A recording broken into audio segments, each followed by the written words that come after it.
Alamin natin, RH12 Milky Riguna. Manang Milky. Lakay at Sister L, ang pinakamabuting solusyon, sumuko sa Senator Ronald Bato de la Rosa para maiwasan ang gulo at hindi magamit ang Senado bilang kanlungan na mga nagtatago sa batas. Bilang dating senador, sinabi ni mamayang Liberal Party List Representative Leila de Lima, nakalulungkot na sa kagustuhan ni Bato na matakasan ng aresto, nagkagulo sa Senado at nagdulot ng matinding tensyon.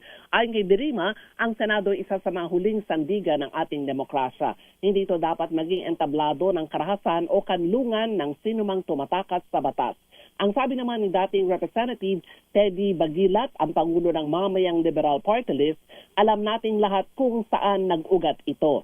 Ito ay dahil sa pag-serve ng warrant of arrest para sa isang senador na matagal nang nagtago at ngayon ay ginagamit na kanlungan ng institusyon para makaiwas sa pananagutan ng batas.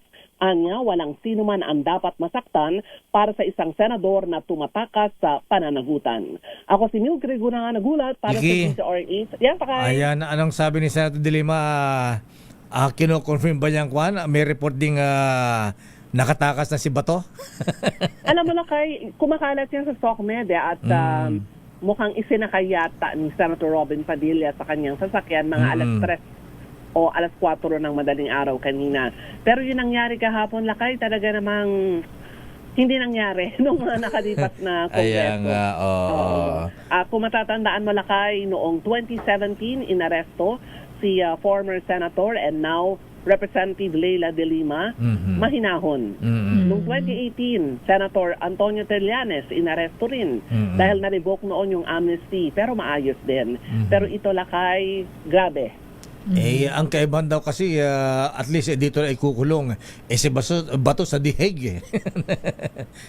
Anyway. Pero Lakay, kaya lang, kung talagang wala namang kasalanan, hindi naman natin sinasabi, kumbaga ay sabihin niya yung kanyang yung kanyang posisyon, hindi yung tumatakas. At ngayon may mga report na tumakas pa naman. Ayan. So hintayin natin ang statement ng malalaman natin kay Pangulong Marcos.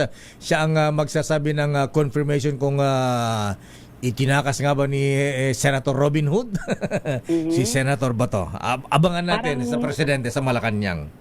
Parang may alam ka na, Lakay, so abangan namin ni Sister El. Oo nga, dami nagtetext sa akin. Manang Milk, sabi nila kay 99.9%. Parang girls nga lang sa sabon. Malalaman natin yan. Hindi pa 100% yan. Ayan.